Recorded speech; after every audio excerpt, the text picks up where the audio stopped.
shoot was done a while ago. I've already produced a short video on the channel about it, but I didn't have any commentary on there, and a few people have asked me to explain the process of this shoot and how it was put together. So here it is.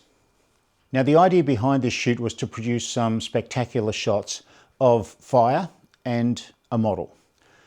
One of the major considerations, or the major consideration, was the safety of our model.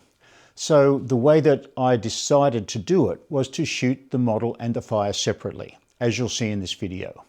I shot shots of Maxine from the tripod so that my images of my model and my fire would line up correctly.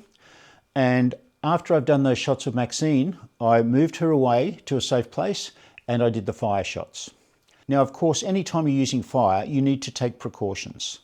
I need to keep all of my team safe as well as my model. So I made sure the location was suitable. It's a stone tunnel, so there's no fire hazards in there. There's a stream running through this tunnel, so all of the floor of the tunnel is wet. There are lots of pools of water that we can use to extinguish any fire that happens. I also took along a first aid kit. I took along a bucket with a few wet towels in it and a fire extinguisher, just in case anything happened. Because I'm shooting these shots separately, I needed to combine them later on in Photoshop. You can do that in a number of different programs. I'm not going to show you in this video, but in a future video I'll have some tips on how to combine images like this. It's not difficult, it only takes a couple of minutes, and it allows you to do things that you wouldn't normally do because of the safety aspects. Talking about safety aspects, I'm an idiot. I did a lot of this stuff without protection. Like a lot of men, I think I'm indestructible. But looking back at the video, I should have provided some safety precautions for me. I luckily got through without any burns, but occasionally I do get burns when I do this sort of stuff. I do a lot of steel wool and a lot of fire shoots, but I tend to be a little bit slack with that. So don't be. You need to be careful. You need to protect yourself. You need to make sure that everything's safe. So I don't necessarily advise that you do these sort of shoots unless you're practiced at it or unless you've got somebody who really knows what they're doing. But the shots look great and I was happy with the results.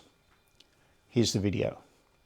To begin with, I set up two speedlight flashes, one with a red gel directly behind Maxine and another with a blue gel to light the ceiling of the tunnel.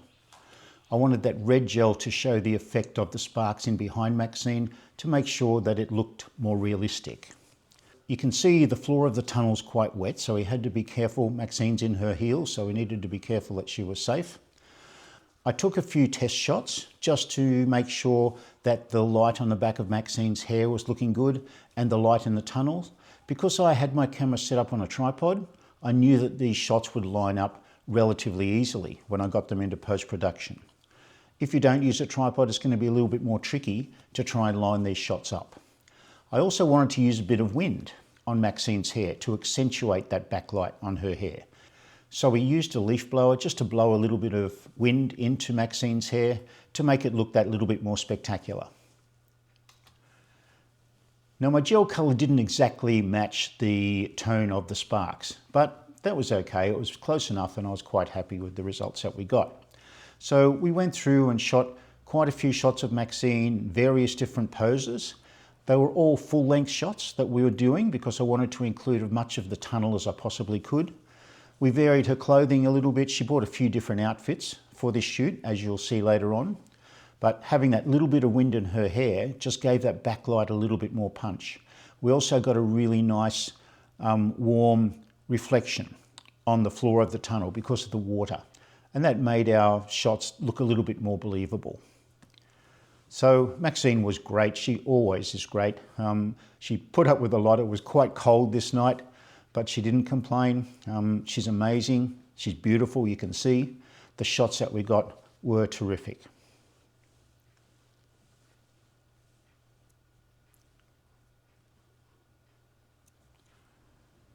Now, I would like to shoot a little bit more than I think I'll need because you can't do it later. Once you've moved the location, once you've uploaded your images to a computer, it's no good thinking, oh, well, I should have shot a little bit more. But we got some great images. Then it was time to do some fire. I used a broomstick with a fabric on the end. I lit it with a match and just moved that around carefully. with my assistant pushing the shutter on the camera to give me various different shapes of flame. Now, exposure needs to be very carefully handled here. I didn't want that flame to burn out in the image. I wanted to try and keep as much detail as possible in that fire. But the more I moved around and created different shapes, the more variety we got in those flames.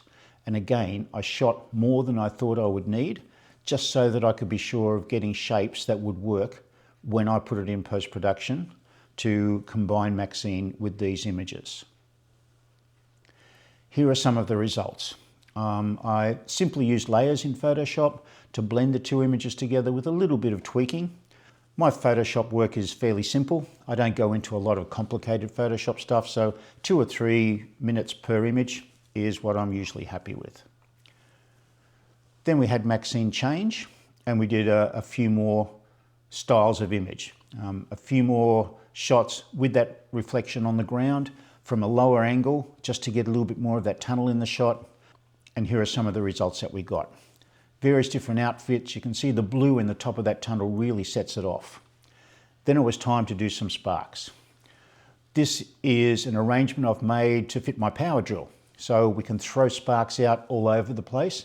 It's quite safe, and it allows me to get more sparks, particularly in a square location like this, because the sparks bounce off the walls, and I knew it would look spectacular once we paired it with the images of Maxine.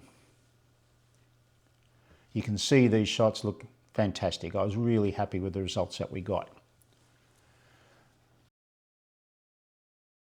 Then I used a different technique that I use. I've got quite a lot of different techniques I do with steel wool, and you'll see more videos coming up in the future. But I had a broomstick with a cage, wire cage on the end with the steel wool in it. I just set fire to it so that I can randomly move these sparks around. And it allows me to create different shapes and different effects with these sparks. You can see the results that we got. Again, exposure is critical. I don't want to overexpose those sparks. But as you can see, I should have been wearing some safety equipment. Here are some of the results with the sparks and Maxine in the image. You can see it looks amazing. The great thing about it is that I can combine any shot of Maxine with any shot of the sparks or the flame. I hope you liked that. I hope you enjoyed it. See you next time.